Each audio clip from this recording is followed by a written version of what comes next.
আচ্ছা, বোর্ডের দিকে একটু ভালো করে নজর দিয়ে যদি দেখো, দেখতে পাবে যে এসএসসি জিডি 2023-এ আসা একটা প্রশ্ন বলছে সংবিধানের কোন অংশে ভাষা সংক্রান্ত বিধান রয়েছে। তুমি কি পারবে এর উত্তর করতে? নেক্সট যদি প্রশ্ন আরেকটা দেখায়, এই দেখো নেক্সট প্রশ্ন বলছে রেসিডুয়ারি পাওয়ার বা অবশিষ্ট ক্ষমতা কার হাতে ন্যস্ত থাকে। এই দেখো এসএসসি জিডি 2023-এ আসা প্রশ্ন। এই যে প্রশ্নগুলো এসছে না, এগুলো হচ্ছে তোমাদের বিগত বছরে আসা প্রশ্ন। তোমাদের বিগত বছর বলতে আমি বলছি এসএসসি জিডি এবং আরও বেশ কিছু এক্সাম, যেমন পুলিশ এবং গ্রুপ সিডি, এইসব যে প্রশ্ন, এসব যে পরীক্ষাগুলো রয়েছে, এসব পরীক্ষার বিগত বছরের প্রশ্ন নিয়ে আমরা কিন্তু একের পর এক সেট করছি। অলরেডি দুটো সেট কিন্তু আমাদের হয়ে গেছে। আজ হচ্ছে আমাদের ফুল মক টেস্ট 3 বা 3 নম্বর মক টেস্ট, যেখানে আমরা টপ 30 কোয়েশ্চেন করতে চলেছি। আমি তোমাদের চ্যালেঞ্জ করে বলতে পারি, যারা এই পুরো সিরিজটা টোটাল 5টা সেট করাবো, ভালো করে করো। আগামী যে কোনো পরীক্ষা তোমরা দিতে যাও না কেন, সেটা হতে পারে তোমরা রেল দিচ্ছ, তোমরা হতে পারে পুলিশ দিচ্ছ, জিডি দিচ্ছ বা গ্রুপ সিডি দিচ্ছ, তোমাদের হেল্পফুল হবেই হবে, এটুকুনি আমার গ্যারান্টি। তো চলো ক্লাস শুরু করে দিই। তার আগে আমি বিদেশ রয় তোমাদের প্রত্যেককে স্বাগত জানাই তোমাদের প্রিয় চ্যানেল ইয়োর স্টাডিতে। চলো শুরু করি। তো শুরু করার আগে তোমাদের একটা ছোট্ট সুখবর আবারও জানিয়ে রাখি, তোমরা প্রত্যেকে অলরেডি জানো যে আমাদের কিন্তু নতুন ব্যাচ শুরু হতে চলেছে, যেটা হবে হচ্ছে 6.0, 0 to Pro 6.0। তোমরা জানো আমাদের সব থেকে পপুলার ব্যাচ যেটা হচ্ছে foundation batch, 0 to Pro batch, যেখানে কিন্তু আমরা একদম বেস থেকে একদম শুরু করে টপ নচ লেভেল অবধি, চাকরি পাওয়ার লেভেল অবধি তোমাদেরকে পড়াই। তো স্টার্ট হচ্ছে কোর্স খুব শীঘ্রই। তোমাদেরকে বলবো যে এই বিষয়ে আমি বেশি কিছু বলবো না। স্যার ভিডিও বানিয়ে রেখেছেন, সুজন স্যারের ভিডিওর লিঙ্ক তোমরা কিন্তু ডেসক্রিপশন বক্সে বা পিন কমেন্টে পেয়ে যাবে। অবশ্যই স্যারের ভিডিওটা একটু ভালো করে মন দিয়ে দেখো, সমস্ত ডিটেলস কিন্তু স্যার তোমাদের সুন্দর করে গুছিয়ে বলে রেখেছেন। সাথে আমি যদি অল্প একটু বলি, সেটা হচ্ছে দেখো বিভিন্ন রকমের কোর্স কিন্তু আমাদের রয়েছে। ম্যাথ 6.0, ইংলিশ 6.0, 0 to Pro আমাদের জিকে জিএস এর ব্যাচ রয়েছে, যেখানে আমি তোমাদের পার্সোনালি পলিটি পড়াবো, কম্পিউটার পড়াবো। সেই সাবজেক্টগুলোতে আমি তোমাদের 100% গ্যারান্টি দিয়ে বলতে পারি যে তোমরা কিন্তু প্রচণ্ড পরিমাণে লাভবান হবে, চাকরি পাওয়ার যোগ্য হয়ে দাঁড়াবে। বাকি দেখো আমাদের রয়েছে 0 to Pro reasoning batch, combo special batch রয়েছে, জেনারেল সায়েন্স ব্যাচ রয়েছে, রেলওয়ে ফাউন্ডেশন রয়েছে, এসএসসি ফাউন্ডেশন রয়েছে, যার মধ্যে তোমাদের এসএসসি জিডি বলো সমস্ত কিছু কিন্তু কভার হয়ে যাচ্ছে। সাথে তোমাদের কিন্তু পুলিশ ফাউন্ডেশন ব্যাচ রয়েছে। তাই বিস্তারে আমি আর কিছু বলছি না, স্যারের ভিডিওটা দেখো, দেখলে কিন্তু তোমরা সমস্ত বুঝতে পারবে। প্রত্যেক দিনের মতন, আগের দুটো ক্লাসের মতন আবারও কিন্তু সবাই রেডি হয়ে যাও। কোয়েশ্চেন তোমাদের সামনে আসবে, ঝটাপট উত্তর কিন্তু কমেন্ট বক্সে করে জানাবে। প্রত্যেকটা হচ্ছে বিগত বছরের প্রশ্ন। এখানে কিন্তু কোয়েশ্চেনটা একটু হাইড হয়ে গেছে, অসুবিধা নেই কোনো কারণবশত। এটা কিন্তু এই দেখো, দেখতে পাচ্ছ এসএসসি জিডি 2022-এর প্রশ্ন। তো যাই হোক, প্রশ্ন বলছে কেন্দ্রীয় মন্ত্রিসভা সাংবিধানিকভাবে কার কাছে সমষ্টিগতভাবে দায়বদ্ধ। দেখো আমি তোমাদের বলেছিলাম যে লেভেল ওয়াইজ কিন্তু বাড়বে, মানে আমাদের যে শিফটগুলো বা সেটগুলো করাচ্ছি, প্রথম সেটটা ইজি ছিল, সেকেন্ড সেটটা আরেকটু টাফ, থার্ড শিফটটা আরেকটু টাফ, এরকমভাবে 5 নম্বর শিফটটা কিন্তু সব থেকে বেস্ট লেভেলের কোয়েশ্চেন থাকবে। তো এখানে কোয়েশ্চেনটা যথেষ্ট ভালো লেভেলের একটা কোয়েশ্চেন, যেখানে বলা হচ্ছে যে আমাদের এই যে আমাদের পার্লামেন্ট, এই পার্লামেন্টের লোকসভা কার কাছে সমষ্টিগতভাবে দায়বদ্ধ থাকবে, কার কাছে মানে সবাই মিলে দায়বদ্ধ থাকবে, কার কাছে কৈফিয়ত দিতে বাধ্য হবে।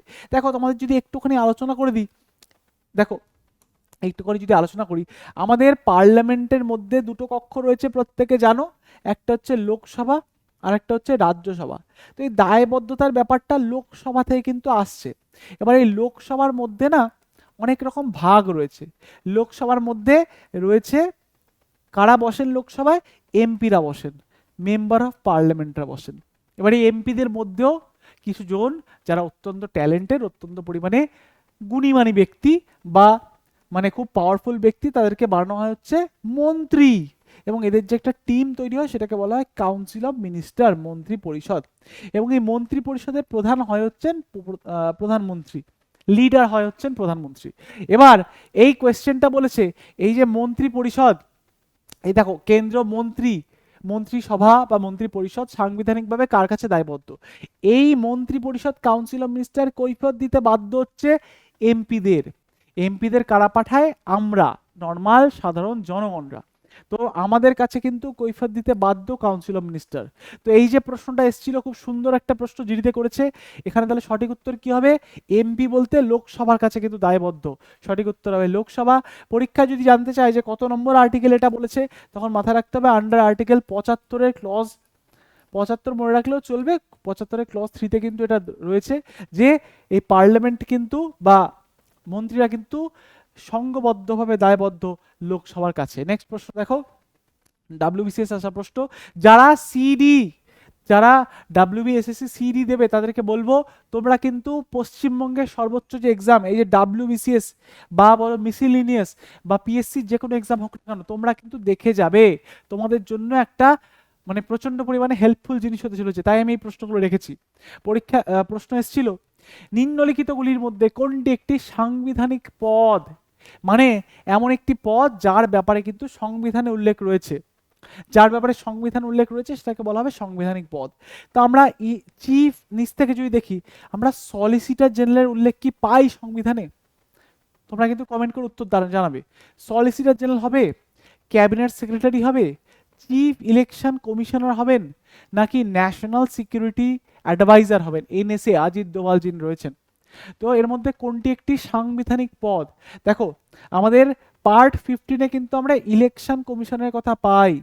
তো এই পার্ট 15 ইলেকশন কমিশন রয়েছে, তাহলে ইলেকশন কমিশনার নিশ্চয়ই থাকবেন।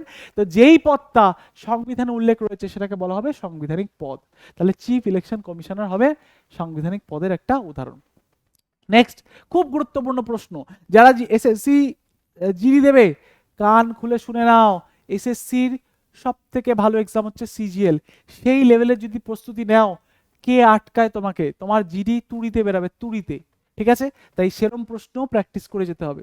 রিট অফ ম্যান্ডামাস জারি করা হয়, রিট অফ ম্যান্ডামাস জারি করা হয় কার মাধ্যমে?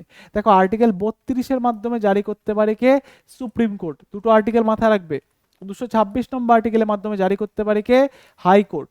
তাহলে রিট অফ ম্যান্ডামাস জারি করা হয়। আচ্ছা, দুজনে জারি করতে পারে, কি কারণে জারি করা হয়? ম্যান্ডামাস মানে হচ্ছে বাধ্যতামূলকভাবে মানতে বাধ্য করাতে হবে। তাহলে কোনো সরকারি কর্তৃপক্ষকে দায়িত্ব পালন করতে বাধ্য করে সুপ্রিম কোর্ট বা হাইকোর্ট। ঠিক আছে, নেক্সট দেখো, নেক্সট হচ্ছে ইউনিয়ন টেরিটরি গঠনের ক্ষমতা সংবিধানের কোন অনুচ্ছেদে দেওয়া রয়েছে? তাহলে ইউনিয়ন টেরিটরি আমাদের যে কেন্দ্রশাসিত অঞ্চল, সেটা গঠন করার ক্ষমতা কাকে দেওয়া রয়েছে? ইজিলি কিন্তু আমরা এলিমিনেট করেও বার করতে পারি যে ইউনিয়ন টেরিটরি গঠন করার ক্ষমতা কাকে দেওয়া রয়েছে। দেখো খুব স্বাভাবিকভাবেই এটা পার্ট 1-এ হবে, না পারলেও একটু এলিমিনেশন করার চেষ্টা করবে। পার্ট 1 হয় 1 থেকে 4-এর মধ্যে, 5 থেকে 12 হচ্ছে নাগরিকত্ব, আর 12 থেকে 35 হচ্ছে, 5 থেকে 11 হচ্ছে নাগরিকত্ব, 12 থেকে 35 হচ্ছে মৌলিক অধিকার। ঠিক আছে, 36 থেকে 51 হচ্ছে ডিপিএসপি, 51 হচ্ছে মৌলিক কর্তব্য। এগুলো মুখস্থ রাখতে হবে, একদম পুরো ঝড়ের বেগে মুখস্থ বলতে হবে। তাহলে 1 থেকে 4-এর মধ্যেই হবে, যেখানে কিন্তু আমাদের রাজ্য গঠন, রাজ্যের সীমানা পরিবর্তন এসব রয়েছে। তাহলে আমাদের প্রথমে এই দুটো আর্টিকেল কেটে বাদ হয়ে গেল, দুটো আর্টিকেল কেটে একদম খাল্লাস হয়ে গেল। এবার আমাদের আর্টিকেল 2 বলছে যে অন্য কোনো দেশের যদি অংশ ভারতের অন্তর্গত করতে হয় তাহলে আর্টিকেল 2 ব্যবহার করতে হবে। আর ভারতের মধ্যেই যদি কোনো রাজ্যকে পরিবর্তন করা, রাজ্যের বাউন্ডারি চেঞ্জ করা, রাজ্যের নাম পরিবর্তন করা, সেগুলো আর্টিকেল 3 দিয়ে করতে হবে। তাহলে সঠিক উত্তর আমাদের হয়ে যাচ্ছে আর্টিকেল 3। প্রত্যেকে কিন্তু এগুলো কমেন্ট বক্সে নিজেরা চেষ্টা করবে, তোমাদের পরীক্ষা সামনেই, বেশি টাইম নেই, তাই ঠিকঠাক কিন্তু উত্তর করা তোমাদের কন্টিনিউয়াসলি চেষ্টা করতে হবে, নিজেদের যাচাই করা, এটাই কিন্তু সুযোগ। নেক্সট দেখো, নেক্সট হচ্ছে সংবিধান, এটা একটু আগে আলোচনা করলাম, উত্তরটা বলি। এসএসসি জিডিতে এসেছিল, সংবিধানের কোন অংশে ভাষা সংক্রান্ত বিধান রয়েছে? ভাষা সংক্রান্ত বিধান মাথায় রাখতে হবে। দেখো 14 নম্বর পার্টে, পার্ট জিজ্ঞেস করেছে, মুখস্থ করেছি পার্ট। 14 নম্বর পার্টে রয়েছে আমাদের ইউপিএসসি, ঠিক আছে। 15 নম্বর পার্টে রয়েছে ইলেকশন, ঠিক আছে। 17 নম্বর পার্টে রয়েছে অফিসিয়াল ল্যাঙ্গুয়েজ, 17 নম্বর পার্টে রয়েছে অফিসিয়াল ল্যাঙ্গুয়েজ, সরকারি ভাষাসমূহ, অফিসিয়াল ল্যাঙ্গুয়েজ, ঠিক আছে। এবং 18 নম্বর পার্টে কি রয়েছে? আমাদের এমার্জেন্সি বা জরুরি অবস্থা, এমার্জেন্সি বা জরুরি অবস্থা। 20 নম্বর পার্টে রয়েছে আমাদের সংবিধানকে সংশোধনী, অ্যামেন্ডমেন্ট রয়েছে, ঠিক আছে, তাহলে সঠিক উত্তর কি হচ্ছে, রোমানে লেখা আছে 10 আর 5 15 16 17, এটা হবে সঠিক উত্তর। রোমানেই কিন্তু লেখা হয় আমাদের এই পার্টগুলো, ঠিক আছে, পার্ট কিন্তু রোমানে লেখা হয়। নেক্সট, কনস্টিটিউশনাল অ্যামেন্ডমেন্ট বিল কোথায় উত্থাপন করা হয়? ভেরি ইম্পর্টেন্ট একটা কোয়েশ্চেন, ভালো লেভেলে কোয়েশ্চেন, মানে এই লেভেলের কোয়েশ্চেন যদি তোমরা প্র্যাকটিস করো তাহলে কিন্তু তোমাদের মানে ছোটোখাটো প্রশ্ন জলভাত হয়ে যাবে, ঠিক আছে। তাহলে আমাদের এই যে সংবিধান সংশোধনী বিল কোথায় তোলা যায় জানো? বিভিন্ন বিল বিভিন্ন জায়গায় উত্থাপন করা যেতে পারে, তার মধ্যে সংবিধান সংশোধনী বিল যে কোনো কক্ষে, পার্লামেন্টের লোকসভা বা রাজ্যসভার যে কোনো একটা কক্ষে কিন্তু উত্থাপন করা যেতে পারে। নেক্সট প্রশ্ন আমাদের দেখে নি কি রয়েছে। রাষ্ট্রপতি অধ্যাদেশ কতদিন কার্যকর থাকে সংসদ অনুমোদন না দিলে? আমরা জানি 123 নম্বর আন্ডার আর্টিকেল 123 কিন্তু রাষ্ট্রপতি অধ্যাদেশ জারি করতে পারে। এবার রাষ্ট্রপতির এই অধ্যাদেশ কিন্তু কার্যকরী থাকবে 6 সপ্তাহ যদি পার্লামেন্ট অনুমোদন না দেয়। মোদ্দা কথা, পার্লামেন্টকে অনুমোদন দিতে হয়, যদি না দেয় এটা কিন্তু সর্বাধিক 6 সপ্তাহ চলবে, তারপরে বন্ধ হয়ে যাবে। 1 মাসের মধ্যে অনুমোদন কিন্তু দিতে হয়, ঠিক আছে। এবার দেখো এই যে তোমাদের আমি বলছি, অনেকেই মনে করছে যে স্যার বুঝতে পারছি না, কিচ্ছু মাথায় ঢুকছে না। দেখো এগুলো হচ্ছে আমাদের শেষ পর্যায়ে, আমাদের এখন শেষ পর্যায়ে কিন্তু আমাদের বলতে পারো নিজেদের যাচাইয়ের সেশন চলছে। এবার যারা মনে করছো আমি পারছি না, বুঝতে পারছি না, আমার এগুলো অনেক রকম খামতি রয়েছে, তোমাদেরকে বলবো আমি কিন্তু যেমনটা বললাম আমাদের নতুন কোর্স স্টার্ট হচ্ছে, যেখানে কিন্তু আমাদের একদম বেসিক থেকে অ্যাডভান্স লেভেল অবধি কিন্তু পড়াই। যারা পড়েছো তারা ইজিলি পারবে, আর যারা মনে করছো জয়েন করবে এখনও কিন্তু সুযোগ আছে, যেখানে তোমাদের আমি চ্যাপ্টার ওয়াইজ পড়াবো, টাইপ ওয়াইজ, লেভেল ওয়াইজ পড়াবো, সাথে কিন্তু তোমাদেরকে আমি কনসেপ্ট দেব, তোমাদের ট্রিক্স দেব, গল্পের ছলে মুখস্থ করাতে বাধ্য করাবো, এবং সাথে তোমাদের কিন্তু তোমাদের যে এক্সাম, সাথে আরও বিভিন্ন এক্সাম কিন্তু এর মাধ্যমেই তোমাদের কভার হবে। এবং সবথেকে বড় সুবিধা যেটা, সেটা হচ্ছে লাইভ ক্লাস, সরাসরি আমাদের সাথে কথা বলার মাধ্যমে কিন্তু ক্লাস কমপ্লিট করতে পারবে, এবং মক টেস্ট থাকবে, পিডিএফ থাকবে, অন্যান্য অনেক সুবিধা থাকবে। বিস্তারে আর কিছু বলার নেই, তোমরা কিন্তু এই সুযোগটাকে হাতছাড়া করো না। বছরের শুরু, তোমাদেরও জীবনে একটা সূত্রপাত হতে পারে, তো এই নাম্বারে কল করে কিন্তু জেনে নিতে পারো আরও বিস্তারিত তথ্য, তাছাড়া স্যারের ভিডিও তো রয়েছেই। তো দেখো, রেসিডুয়ারি পাওয়ার কার হাতে ন্যস্ত থাকে? ভেরি একটা ইম্পর্টেন্ট কোয়েশ্চেন, মাথায় রাখতে হবে। আমাদের 7 নম্বর তপশিল, 7 নম্বর যে তপশিল রয়েছে তার মধ্যে কিন্তু 3 রকম তালিকা দেওয়া রয়েছে, 3টে লিস্ট দেওয়া রয়েছে, কেন্দ্র, রাজ্য এবং যুগ্ম তালিকা। এর মধ্যে বিভিন্ন ক্ষমতার বন্টন করা রয়েছে, কেন্দ্র হাতে কিছু, রাজ্যর হাতে কিছু, এবং কিছু উভয়ের হাতে। এসব বাদেও যদি কোনো ক্ষমতা অবশিষ্ট থাকে সেগুলোকে রাখা হয় অবশিষ্ট তালিকায়, যেটাকে রেসিডুয়ারি পাওয়ারও বলা হয়। তাহলে এটা কার হাতে ন্যস্ত থাকে? আমাদের কেন্দ্র রাজ্যের যে সম্পর্ক, তার মধ্যে কিন্তু কেন্দ্র সব থেকে বেশি ক্ষমতা ভোগ করে, তো সেক্ষেত্রে স্বাভাবিকভাবেই কেন্দ্র হাতে কিন্তু এই অবশিষ্ট ক্ষমতাগুলো ন্যস্ত থাকে। নেক্সট প্রশ্ন দেখো, নেক্সট প্রশ্ন হচ্ছে, আচ্ছা এই প্রশ্নটা তো হয়ে গেছে আমাদের, সংবিধানের কোন অংশে ভাষা, ভাষা তো আমাদের হয়ে গেছে, 17 নম্বরে কিন্তু ভাষা সংক্রান্ত বিধান দেওয়া রয়েছে। নেক্সট প্রশ্ন দেখো, আমাদের রয়েছে অ্যান্টি করাপশন বিষয়টি কোন তালিকার অন্তর্গত? আমরা জানি আমাদের 3 রকম তালিকা কিন্তু রয়েছে, যেমনটা বললাম 7 নম্বর তপশিলে। এবার এই যে অ্যান্টি করাপশন অর্থাৎ দুর্নীতি বিরোধী যে সংস্থা, সেটা কার হাতে থাকে? অবশ্যই খুব স্বাভাবিকভাবে এটা কিন্তু কেন্দ্র হাতেও থাকার কথা, রাজ্যের হাতেও থাকার কথা। তো কেন্দ্র রাজ্যের উভয়ের হাতেই ক্ষমতা থাকতে হবে। এই উভয়ের হাতে ক্ষমতা থাকা মানেই এটা কিন্তু কনকারেন্ট লিস্টে হওয়ার কথা, আমাদের যুগ্ম তালিকায় হওয়ার কথা। একটা ছোট্ট প্রশ্ন তোমাদের জন্য আমি দিয়ে রাখছি, মানে এগুলোর সাথে একটা অ্যাডিশনাল প্রশ্ন, যে কনকারেন্ট লিস্টের সোর্স, মানে এই কনকারেন্ট লিস্টের ধারণা আমরা কোন দেশের সংবিধান থেকে নিয়েছি, সোর্স কান্ট্রিটা তোমরা আমাকে কমেন্ট বক্সে জানাবে, ঠিক আছে? চলো, সোর্স কান্ট্রিটা তোমরা কমেন্ট বক্সে আমাকে জানাবে। নেক্সট দেখো, নেক্সট প্রশ্ন আমাদের, ন্যাশনাল জুডিশিয়াল অ্যাপয়েন্টমেন্ট কমিশন, যেটাকে এনজেএসি বলা হয়, কোন সংবিধান দ্বারা প্রস্তাবিত? National judicial appointment commission, very important আমাদের এই সংবিধান সংশোধনীগুলো। তো ন্যাশনাল জুডিশিয়াল অ্যাপয়েন্টমেন্ট কমিশন 99তম সংবিধান সংশোধনীর মাধ্যমে কিন্তু এসছে। নেক্সট দেখো, মানি বিল নিয়ে বিরোধ দেখা দিলে চূড়ান্ত সিদ্ধান্ত কে নেবে? Very important. দেখো মানি বিল নিয়ে আগের দিনও যত সময় তোমাদের সাথে আলোচনা করেছি, আবার একটু করে দিই, কোনো ক্ষতি নেই। মানি বিল আমাদের সংবিধানের 110 নম্বর আর্টিকেল রয়েছে। মানি বিল উত্থাপন করার জন্য কিন্তু প্রথমে প্রেসিডেন্টের পারমিশন নিতে হয়, মানি বিলকে কিন্তু প্রেসিডেন্টের পারমিশন নিয়ে শুধুমাত্র লোকসভাতে উত্থাপন করা যায়, আর মানি বিলকে কিন্তু রাজ্যসভাকে 14 দিন টাইম দেওয়া হয়। তার মধ্যে রাজ্যসভা মানলেও ভালো, না মানলেও ভালো, না মানলে কিন্তু রাষ্ট্রপতি গায়ে চলে যাবে এবং মানি বিল পাস হিসাবে ধরা হবে। এবং মানি বিল, একটা বিল মানি বিল কিনা সেটা সিদ্ধান্ত নেওয়ার চূড়ান্ত সিদ্ধান্ত যে ক্ষমতাটা রয়েছে সেটা লোকসভা স্পিকারে কিন্তু রয়েছে। নেক্সট দেখো, নেক্সট হচ্ছে যৌথ অধিবেশন ডাকতে পারেন কে? ভেরি ভেরি ইম্পর্টেন্ট, যৌথ অধিবেশন অর্থাৎ জয়েন্ট সিটিং, যেটাকে বলা হয় জয়েন্ট সিটিং। এই জয়েন্ট সিটিং ডাকার যার ক্ষমতা রয়েছে তিনি কে? তো জয়েন্ট সিটিং ডাকতে পারেন আমাদের রাষ্ট্রপতি। জয়েন্ট সিটিং কিসের জন্য বসে? না, জয়েন্ট সিটিং কিন্তু অর্ডিনারি বিলের ক্ষেত্রেই বসে। বিভিন্ন টাইপের বিল হয়, তার মধ্যে অর্ডিনারি বিলের ক্ষেত্রে কিন্তু জয়েন্ট সিটিং ডাকতে পারে আমাদের রাষ্ট্রপতি। রাষ্ট্রপতি জয়েন্ট সিটিং ডাকতে পারে এবং এই জয়েন্ট সিটিংয়ে যিনি অধ্যাপনা করবেন বা বলতে পারো মনিটরিং করবেন তিনি হচ্ছেন লোকসভা স্পিকার হবেন, ঠিক আছে? এবং এই জয়েন্ট সিটিং কিন্তু শুধুমাত্র অর্ডিনারি বিলের ক্ষেত্রেই বসে। তাহলে ডাকছে কে? রাষ্ট্রপতি। অধ্যাপনা কে করছেন? স্পিকার করছেন। পাবলিক অ্যাকাউন্টস কমিটির চেয়ারপারসন কে হন? খুব ভালো লেভেলের প্রশ্ন, গুরুত্বপূর্ণ লেভেলের প্রশ্ন, কিন্তু আমরা থার্ড মক টেস্টে কভার করছি। তাহলে অনেক রকম কমিটি রয়েছে আমাদের, পার্লামেন্টারি কমিটি, তার মধ্যে পাবলিক অ্যাকাউন্টস কমিটি যেটা হচ্ছে সেকেন্ড হাইয়েস্ট, মানে largest committee, third largest committee বলা হয়। তো এই থার্ড লার্জেস্ট কমিটিতে কিন্তু বিরোধী দলের সদস্য হবেন পাবলিক অ্যাকাউন্টস কমিটির চেয়ারপারসন। নেক্সট দেখো, শিডিউল এরিয়া, এই তপশিলি উপজাতিভুক্ত যে অঞ্চল বিভিন্ন রয়েছে আমাদের 5th শিডিউলে রয়েছে, 5 নম্বর তপশিলে রয়েছে, ঠিক আছে?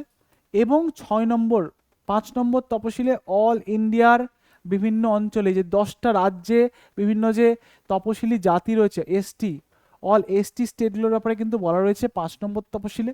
আর 6 নম্বর তপশিলে রয়েছে, 6 নম্বর তপশিলে কি রয়েছে? না, আমাদের কিন্তু ATMM রাজ্যের কথা বলা রয়েছে, আসাম, ত্রিপুরা, মেঘালয়, মিজোরাম, এই 4টে রাজ্যের তপশিলিভুক্ত মানুষের কথা বলা রয়েছে। তো একটা অঞ্চলকে শেডিউল এরিয়া ঘোষণা কে করতে পারে? একটা অঞ্চলকে শেডিউল এরিয়া ঘোষণা করতে পারে রাষ্ট্রপতি। রাষ্ট্রপতির কাছে কিন্তু এই ক্ষমতাটা রয়েছে। নেক্সট, ফরেস্ট কোন তালিকায় রয়েছে? ফরেস্ট কোন তালিকায় রয়েছে? প্রচণ্ড পরিমাণে এটা গুরুত্বপূর্ণ প্রশ্ন। বিভিন্ন রকমের কিন্তু তালিকা বারে বার তোমাদের বলছি যে সপ্তম যে আমাদের তপশিল রয়েছে তার মধ্যে বিভিন্ন রকমের তালিকা রয়েছে। তো এই যে সপ্তম তপশিল রয়েছে তার মধ্যে ফরেস্ট এমন একটা বিষয় যেটা কিন্তু এককালে ছিল স্টেট লিস্টে, কিন্তু পরবর্তীকালে এটাকে 42তম সংবিধান সংশোধনীর মাধ্যমে 42nd কনস্টিটিউশনাল অ্যামেন্ডমেন্ট অ্যাক্টের মাধ্যমে এটাকে সরিয়ে নিয়ে যাওয়া হয়েছে কোথায়? স্টেট লিস্ট থেকে কনকারেন্ট লিস্টে। তাহলে বর্তমান এর যে ঠিকানা সেটা হচ্ছে কনকারেন্ট লিস্ট বা যুগ্ম তালিকা। তাহলে সঠিক উত্তর কি হবে? যুগ্ম তালিকা হবে সঠিক উত্তর। নেক্সট প্রশ্ন যদি দেখে নিই, বলছে নিম্নলিখিত কোন প্রতিষ্ঠানটি সাংবিধানিক নয়? মানে এর মধ্যে কোনটার ব্যাপারে সংবিধানে ডাইরেক্ট উল্লেখ নেই? ইউপিএসসি অবশ্যই উল্লেখ পাই আমরা, ইলেকশন কমিশনের অবশ্যই উল্লেখ পাই আমরা, নীতি আয়োগের কিন্তু সংবিধানে উল্লেখ পাই না, এটা একটি অসাংবিধানিক সংস্থা। মানে অসাংবিধানিক মানে বেআইনি নয়, কিন্তু মানে সংবিধানে যেটা উল্লেখ নেই সেটাকে অসাংবিধানিক বলা হয়। এসএসসি জিডি 2023 আসা প্রশ্ন। নেক্সট দেখো, লেজিসলেটিভ কাউন্সিল বা এমএলসি, ঠিক আছে, সৃষ্টি করার ক্ষমতা কার কাছে রয়েছে? দেখো আমাদের বিধান কাউন্সিল রয়েছে, বিধান মণ্ডল বলা হয়, বিধান মণ্ডল, যার মধ্যে আমাদের কি হয় না, রাজ্যের যে সরকার তারা কিন্তু বসে। তার মধ্যে মেন একটা হচ্ছে বিধানসভা আর একটা বিধান পরিষদ, 6টা রাজ্যে কিন্তু রয়েছে, বড় বড় 6টা রাজ্যে রয়েছে। তো এই বিধানসভা, বিধান পরিষদ, তার মধ্যে বিধানসভায় যারা বসে তাদেরকে এমএলএ বলা হয়, আর বিধান পরিষদে যারা বসে তাদেরকে এমএলসি বলা হয়, মেম্বার অফ লেজিসলেটিভ কাউন্সিল। তো এই বিধান পরিষদ সৃষ্টি করার ক্ষমতা রয়েছে একমাত্র সংসদ বা পার্লামেন্টের কাছে। নেক্সট প্রশ্ন আমাদের দেখে নিই। দেখো সিজিএল আসা প্রশ্ন 2023 এসেছিল, ভালো একটা প্রশ্ন। বলছে কালেকটিভ রেসপন্সিবিলিটি কোন অনুচ্ছেদে রয়েছে? সমষ্টিগতভাবে যে দায়বদ্ধতা প্রথমেই আলোচনা করে এসেছি, এটা তোমাদের জন্য হোমওয়ার্ক থাক, এটা আমি বলবো না, এটা উত্তরটা তোমরা নিজেরা জানাবে। তো এই যে সমষ্টিগতভাবে দায়বদ্ধতা মানে আমাদের লোকসভার কাছে প্রত্যেকটা মন্ত্রী যে দায়বদ্ধ, কৈফিয়ত দিতে বাধ্য, এটা কত নম্বর আর্টিকেলে বলা হয়েছে? একটু আগে আলোচনা করেছি, বলে দেবে তোমরা নিজেরা, আমি আর বলছি না।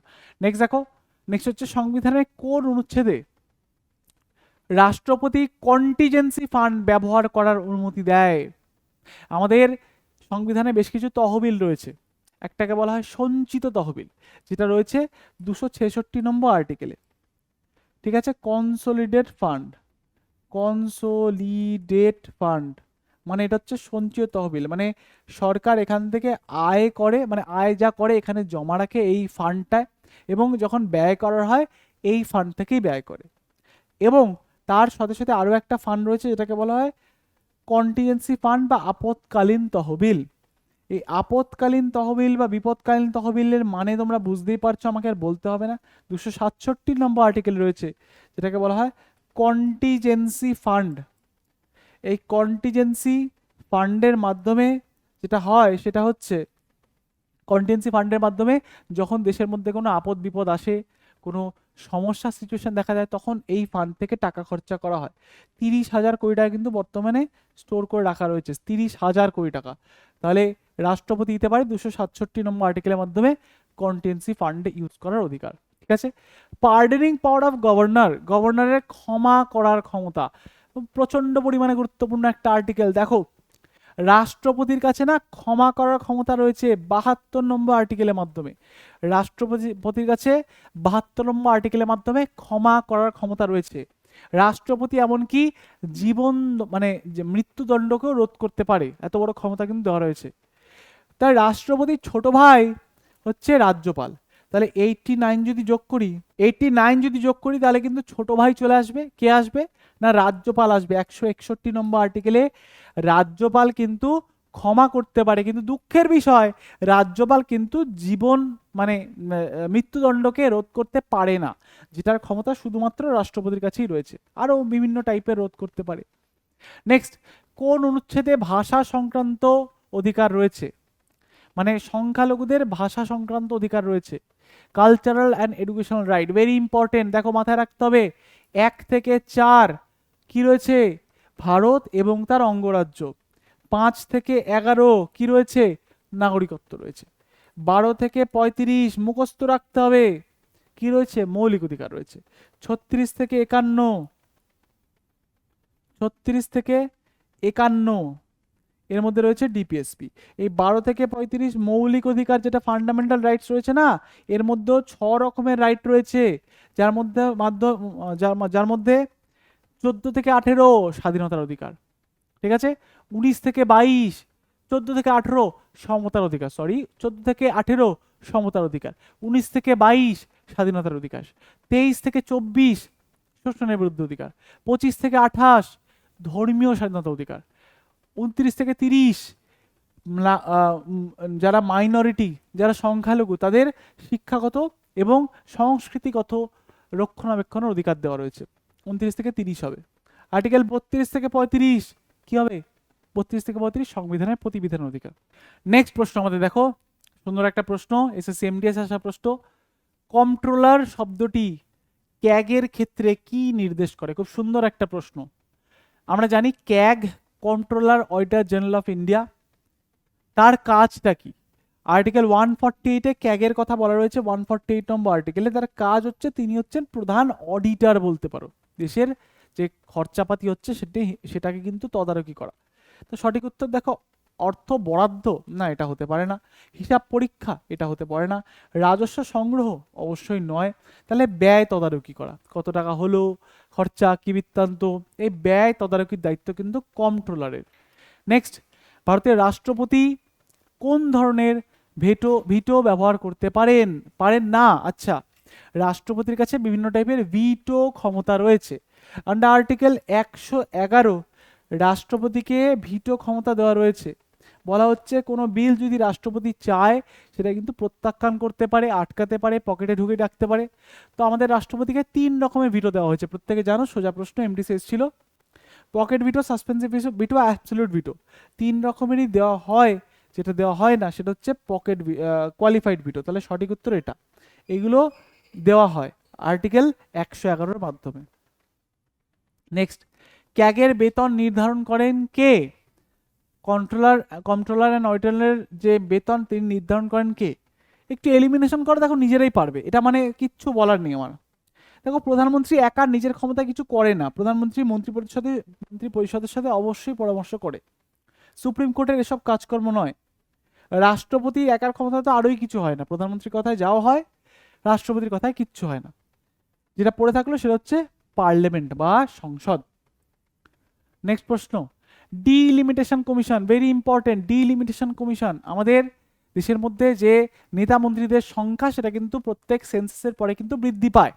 বর্তমানে এমপিদের যা সংখ্যা রয়েছে, 2026-এ যখন সেন্সাস হবে, মানে যেটা 20 হওয়ার কথা ছিল, 21 হওয়ার কথা ছিল, সেটা যখন 26-এ হবে, যেহেতু করোনা এসেছিল তাই ডিলে হয়ে গেছে।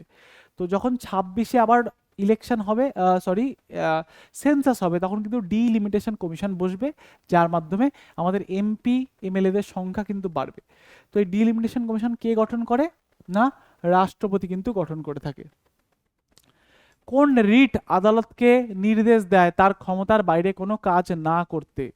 কোনো আদালতকে তার ক্ষমতার বাইরে কাজ না করার যে রিট জারি আর্টিকেল 32-এর মাধ্যমে, সুপ্রিম কোর্ট একটু আগে বলেছি, হাইকোর্ট 226 নম্বর আর্টিকেলের মাধ্যমে, কোনটার মাধ্যমে আদালতকে তার ক্ষমতার বাইরে কাজ না করার মানে পরামর্শ দেয়? ম্যান্ডামাস হবে না, হেভিয়াস কর্পাস হবে না, প্রহিবিশন হবে। প্রহিবিট কথাটা, প্রহিবিট মানে ইংলিশ শব্দ থেকে আসছে, প্রহিবিট বা প্রহিবিশন থেকে কিন্তু আসছে, যে কোনো আদালত তার ক্ষমতার বাইরে কাজ করলে তাকে বারণ করছে যে করো না। নেক্সট দেখো, নেক্সট প্রশ্ন 27 নম্বর প্রশ্ন, এসএসসি জিডি 2022 আসা প্রশ্ন কি বলছে? বলছে ইন্ডিপেন্ডেন্স অফ জুডিশিয়ারি মূলত কোন অংশে নিহিত রয়েছে? খুব ভালো একটা প্রশ্ন।